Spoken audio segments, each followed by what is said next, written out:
We are anonymous. We are legion. We are a family. We are one. We are not to share. We are made of millions. We are the resistance. We are an army of ideas. We are the voice of the voiceless. We cannot be stopped. We do not forgive. We do not forget. Expect us.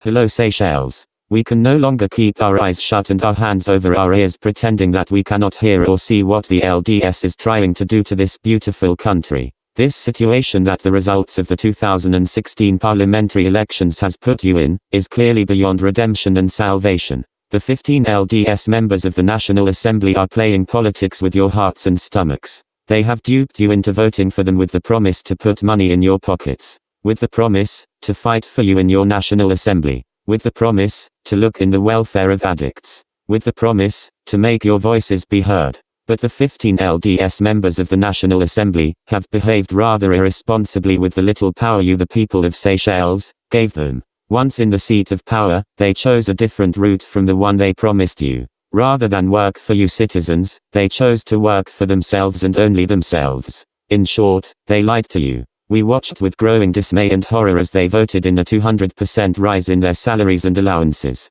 The one to bring that motion was the leader of the opposition himself. A man, ashamed of his African roots and falsely claiming to have pure Indian blood. In reality, all of this is pure hogwash to lure in unsuspecting Indians in his poisonous web of lies. The one masquerading as a priest. He, who shall not be named and requires no further introductions. He, who in reality is none other than a black magic-loving and a devil-worshipping fool. He, who thinks nothing of defrauding mothers and children and desacralizing the 10 Commandments in favor of earthly riches. Oh for shame. That he chose to impose on his people, a lame duck for vice president. One whose favorite sport, when he was PS Finance, was defrauding you taxpayers to feed the business of that infamous wife of his.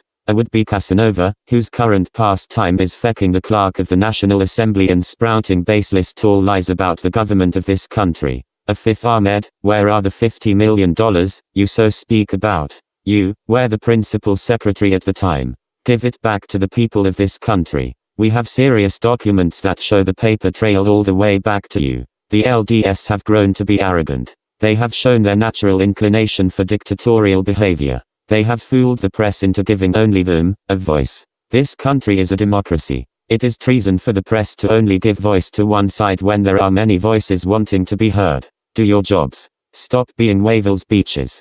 Birol Dupre, CEO of SBC, are you Wavell's Beach? Do you enjoy that position? Last week, the good people of DICT, many of them young graduates, learned that they will not be able to clothe and feed their children and honor their many financial commitments, in 2020. The genius that is LDS blocked the budget intended for DICT. This immature decision, was a whim taken on a baseless assumption one of the LDS informants, from DICT, told the leader of the opposition. We see you, dear informant, for who you are. Enjoy the distress and heartbreak of your colleagues. As for the leader of the opposition, we cannot help but question his intelligence at this point. All his petty and erratic decisions remind us of the idiotic decisions of one Italian dictator who went by the name of Mussolini. Silvio Berlusconi comes to mind as well. We are watching you, priest. Be careful, priest, with the black magic you deal in. It will turn against you soon enough. Ask how Mobutu fared in the last few months of his life. What more, God is watching your actions and karma's always the main beach that comes to collect. And for the LDS activists in government, blocking documents, projects and generally frustrating the population, we see you too. We know what you are doing. We know who you are. You have been instructed by your puppet masters in the LDS, to keep fanning the people's frustration and make the government machinery a living nightmare. You hope for a coup. You hope for the people to rise up against the government, without thinking, that wishing for destruction and aiding in treasonous acts will lead you nowhere. Good people of Seychelles, we have heard your prayers and have decided to join you in your fight for justice and democratic freedom. True democracy, is never a one-sided affair, like LDS wants you to believe. Everyone has a right to express themselves. We have silently observed events of the past 3 years in this country. LDS is not a good force for Seychelles. Their followers are violent. LDS followers are racist. Their followers are negative. Their followers lack intelligence. Their followers are backward.